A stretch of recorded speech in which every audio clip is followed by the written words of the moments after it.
It was a sunny Tuesday morning in early March, and the capital coffee shop was cluttered with chatter. The espresso machines hissed like impatient steam dragons. The scent of freshly baked croissants and dark roast coffee filled the air. Ella Carter, a routine commuter in her 30s, walked in. Her hair was barely tamed, her suit slightly wrinkled, another 10-hour shift ahead. She was tired, overwhelmed, running on autopilot. At the counter stood Mia Nguyen, a barista in her mid-20s. Mia's eyes looked drawn and distant. Her hands trembled slightly as she poured coffee into a cup. The line behind Ella swirled with morning impatience, keys tapping, heels clicking. When Ella ordered a large black coffee, please, in that rushed tone, you could hear the silent demand, faster. Mia replied softly, coming right up, but the espresso machine sputtered. Mia's hand faltered, she spilled a tiny bit. Custard, hopscotch. Ella frowned. This is ridiculous, Ella muttered under her breath. It's just coffee. She tapped her foot. Tapped again. Behind her, a delivery man coughed. A young woman in braces checked her phone. No one smiled. Mia, her cheeks flushed, scrambled to finish the drink. She slipped a hand over the lid, pushing it down firmly. Here you go, she whispered. Her voice shook. Ella barely looked. Grunted thanks, and grabbed the cup. Montage of their daily routines. Ella storms into the shop every weekday, always tense, always critical. Mia greets her each time, with a strained smile. Months passed. Cold came and went, leaves grew golden. The same pattern repeated each morning. But beneath the surface, stories were unfolding. Mia's life outside the coffee shop was chaotic. She lived in a small 2-bedroom apartment not far away, rent-controlled, but barely. Her roommate, Tanya, had moved out unexpectedly last summer. She left caring for Mia's 16-year-old sister, Anna. Anna had a heart condition, congenital and unpredictable. She was patched together like a quilt, surgery after surgery, hospital visits etched into her childhood. She'd just started high school, but missed half the semester. Teachers worried. Friends tried to understand. Mia's shifts paid the rent and the medical bills. Evenings, she'd help Anna with homework, then juggle calls with doctors. Every night ended with Mia lying beside her sister, fingers interlaced, whispering promises of hope. Mia kept it hidden from co-workers, bosses, and strangers. Just like the bruised blue sleeve she slid over her forearm, to hide the foremark from chemotherapy she'd just started. Mia was diagnosed with Hodgkin's lymphoma 3 months ago.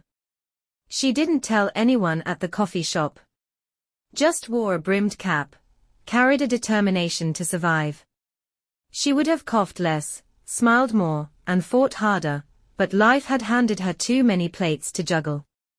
Ella Carter seemed to have it together.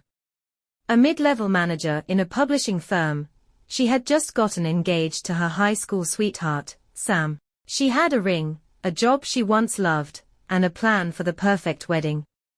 The crisis hit 6 months ago. Sam crashed his motorcycle on a rain-slick street. He nearly died. Now he walked with a limp and a shield of anger. His recovery would take months, maybe years. Ella worked double shifts, combing through contracts, drafting proposals, backing colleagues, trying to afford the therapy sessions, the medications, the commute between work and hospitals. In front of co-workers, she smiled. Met deadlines. Hosted parties. But off-camera, she wrestled guilt. She survived. Sam almost didn't. She resented the tiny things. A broken coffee lid felt like a kick in a fragile shield. Waiting 5 seconds for coffee felt like the world standing still.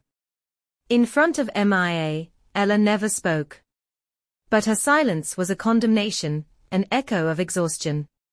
One rainy afternoon, MIA dropped the cup. Unscrewed lid clattered to tiles. Ella was behind the counter, no cue. Mia's tears fell. "I'm sorry. I'm so sorry." Her voice cracked. Ella stared at her for the first time since July, when nothing but impatience existed.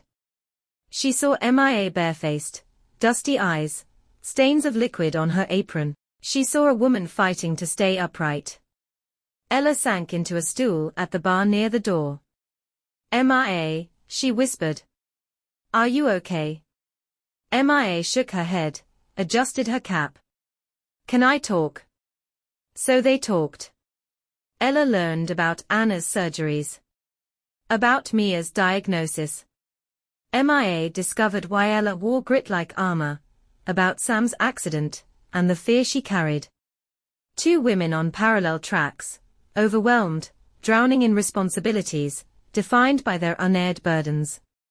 Over the next weeks, Ella started bringing her own thermos instead of using disposable cups, quietly helping MIA avoid the lid rush. MIA learned to take lunch breaks, walking in the park, letting herself breathe. Ella sometimes joined. MIA stopped hiding her sleeve, the chemo badge, and Ella didn't flinch. Ella introduced MIA to healthy snacks Sam's mother baked, blueberry oatmeal bars. MIA gave Ella a little notebook to record milestones and memories when Sam spoke again. Open-door bridges built. By December, MIA was no longer the trembling barista, she was a companion in healing. Ella greeted her with a hug, which passed between hands across the counter. One morning, sunrise just peaking, Sam came in, cane in hand, pale but ready. He asked, "Do you work here?" MIA said yes, voice strong. Sam thanked her for coffee. But he also spoke for Ella, "Thank you, for being kind." MIA discovered that kindness wasn't weakness. Bullseye lesson. We see someone's eyes roll. Someone drop a lid. We want to assume it's rude. Irresponsible. Stupid. But we don't know what's happening inside. We don't know if there's a tiny girl praying in the next room, or a man repairing a broken life upstairs. That look of impatience might be exhaustion. Or grief. Nostalgia. Fear. That's why we need a pause. Because, white right pointing backhand index, you never know what someone is going through.